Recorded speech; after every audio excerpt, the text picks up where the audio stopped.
नमस्ते मेरो टिकटक फ्यामिलीहरुलाई अनि आई होप सन्चै हुनुहुन्छ होला। म पनि सन्चै छु। अनि मेरो प्यारो साथीहरु अहिलेसम्म मेरो युट्युब च्यानलमा गएर हजुरहरुले भिजिट गर्नु भएको छैन भने चाहिँ एकचोटी गएर प्लिज भिजिट गरिदिनु होला। अनि सबजनाले सब्स्क्राइब गरिदिनु होला मिस्टर कमल भनेर हैन। अनि सबजनाले सपोर्ट गरिदिनु होला कमल सरलाई।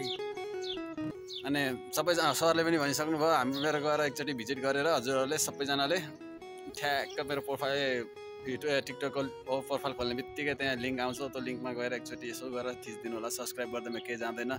इम्पोर्टेन्ट चाहिँ यो रहेछ, अब 1000 सब्स्क्राइब चाहिँ पुग्नु पर्ने रहेछ 3 महिनाभित्रमा, र मैले अलरेडी 1 महिना भइसक्यो। अनि त्यही भएर हुन त अहिले त अब भिडियो पनि राम्रो छैन। हुन त भिडियो राम्रो नभएपछि यतिकै सब्स्क्राइब बन्ने त कुरा हुँदैन। त्यही पनि अलिकति अब तपाईँहरूको पनि थोरै हेल्प चाहिन्छ, सपोर्ट चाहियो। सबजना मिलेर गरिदिनु पर्छ सपोर्ट हैन। हजुरहरूको थोरै साथ सपोर्ट चाहिनाले गर्दाखेरि प्लिज एकचोटि गएर मेरो टिकटक फ्यामिलीहरु, दिदी बहिनी दाजुभाइहरु सबैजनालाई मेरो दिलदेखि धन्यवाद बिन्ती छ, मनदेखि एकचोटि गएर प्लिज सब्स्क्राइब गरिदिनु होला र एकचोटि भिडियो पनि गएर हेरिदिनु होला कस्तो छ प्लिज है।